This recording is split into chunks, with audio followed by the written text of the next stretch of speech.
For the past 3 years, Vice Media has been one of the hottest media companies in the entire world. Very recently, Vice Media was caught faking their website traffic numbers in order to increase the amount of money coming into their company as investment. They were also lying to advertisers about how much reach they had. But this isn't unique to Vice Media. This is something that almost every major media and entertainment company does, and it's about high time that it stopped because it's confusing independent creators as to what the right methods are for growing their company and audience. In this video, we're going to talk about lies, damn lies, and the lying liars who tell them.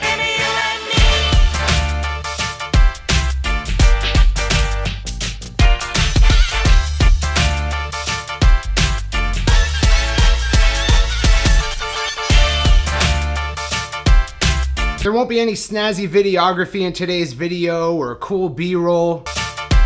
No B-roll this one. Running a quick Google search for Vice Media faking numbers, you'll find a number of articles about this topic, and we're not the first to report on it, but I like to think we have a unique slant on it as a company that teaches marketing to independent creators. The entertainment and media industry at large tends to put a whole lot of bad ideas in the heads of independent creators when it comes to growing their audience and building a successful business. This past month, it was discovered that Vice has been faking their traffic numbers for the past 2-3 years, all the while lying to investors and advertisers as to how successful they were. And recently this has resulted in Vice cutting about 10% of its staff as they continue to not be a very profitable company. Essentially what Vice was doing is buying up little spammy websites that do a lot of clickbaity advertising and just generally low quality traffic. By buying up these websites, they can include them in their portfolio and report to investors and advertisers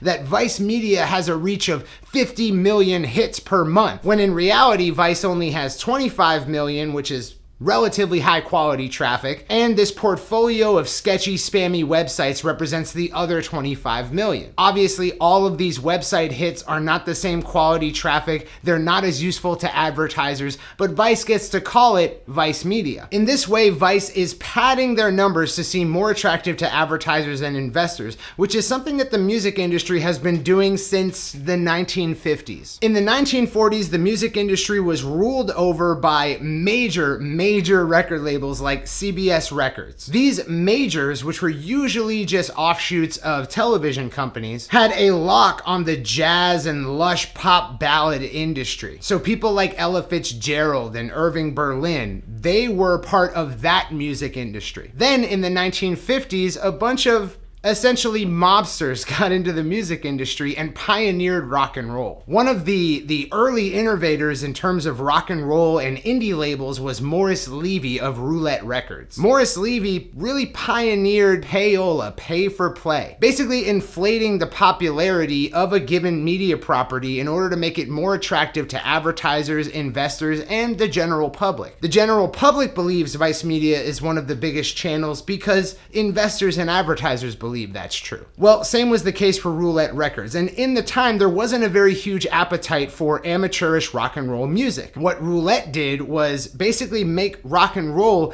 the teen craze of the era by paying radio DJs to play these records and claim that they were tearing up the charts. These records were often released that day. They couldn't possibly be tearing up the charts, but radio DJs would say that anyways because indie record label owners, not the big record labels like CBS, but indies like Roulette were paying them in envelope stuff with cash, drugs, expensive dinners, parties, trips, and even prostitutes. In the 1960s, this practice was illegalized and given a formal name, which is Payola, a combination of the word pay and Victrola, which was a record player at the time. These indie label owners were paying for record spins so that teenagers would actually believe that these records were insanely popular. This allowed these indies to penetrate the media industry, the entertainment industry, and it was beneficial, I guess, at the time because it helped break and introduce rock and roll as a format to the entire world. So I'm thankful that it brought rock and roll to bear, but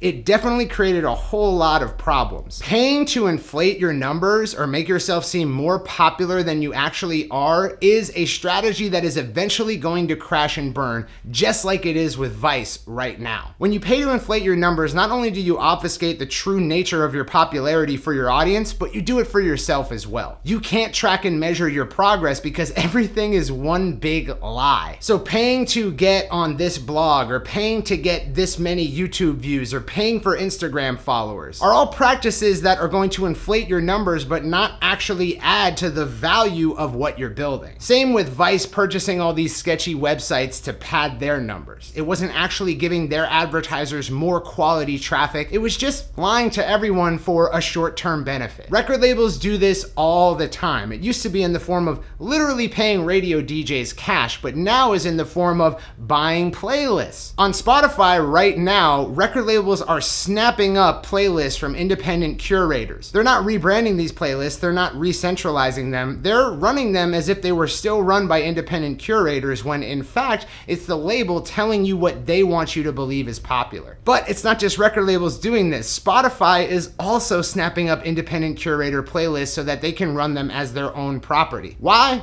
Leverage. Spotify wants more leverage with the people who want to be on their platform. If Spotify has all the leverage, it can control the negotiations with record labels when they're relicensing these properties and negotiating royalty rates. So Spotify wants to lie to people, record labels want to lie to people, you shouldn't also want to lie to people. This is how media companies end up crashing and burning when it all comes to a head and everyone kind of realizes, hey, this isn't actually that popular. These days, the same is true for radio.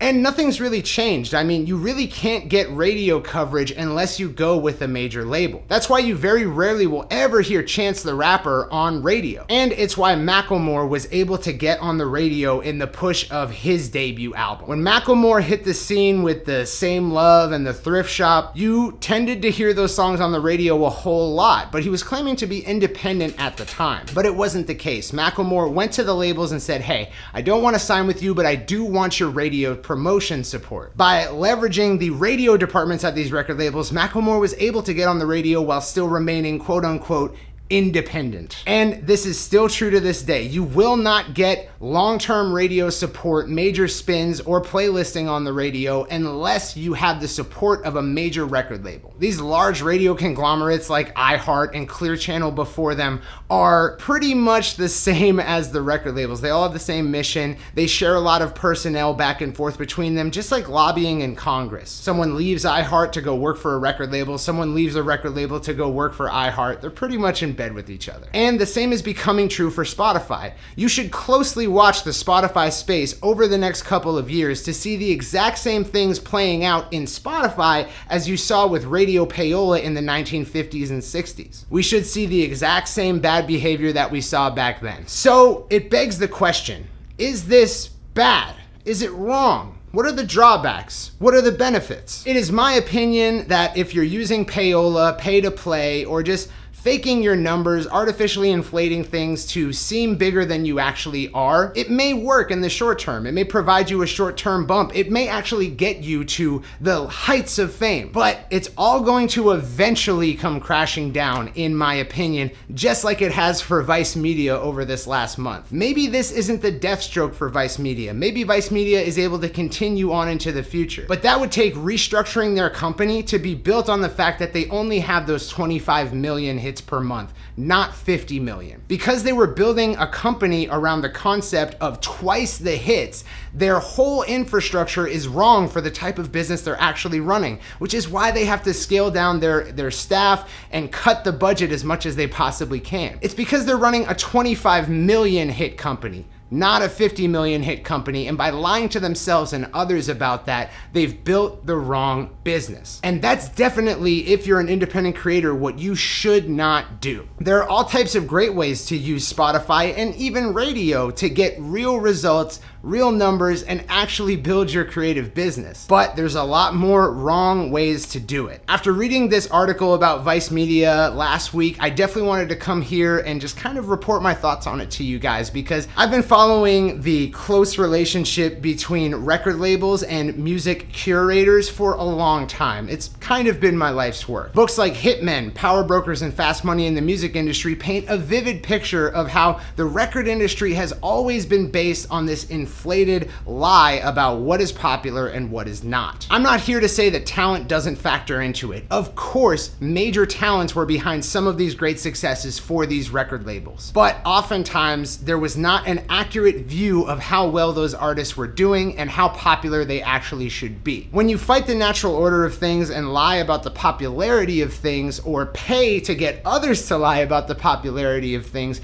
you're really doing yourself a disservice. Because yes, you're effectively convincing the public that this thing is that popular, giving it a nice boost in popularity after the fact, but you're also tricking yourself, your employees, your accountants, and everyone who's investing in your business. I think the more that the entertainment industry trends away from this practice of lying about the numbers, the more that independent musicians seek not to inflate their numbers until they can get a record deal where their numbers will be inflated even more, but by building a solid business, products and customers and good marketing. That's the right direction, I think, and I hope that you think so too. Now, I know this isn't like our normal uploads. I just felt this was an important topic to talk about, so this is kind of like my little testimonial section where I can share these opinions with you and hopefully start a dialogue in the comments section. If this is a topic that interests you, if you have an opinion on it, or if you think I'm full of shit, leave a comment below and please tell me about it. I'd love to talk with you about this topic further. With that said, I've been Circa for Full Stack Creative. This has been our Wednesday upload. If you like this video, please like the video and make sure to subscribe so you can get gear reviews, tutorials, marketing advice, and more on building a creative business. And I will see you on Friday for another video. Peace out, Indies.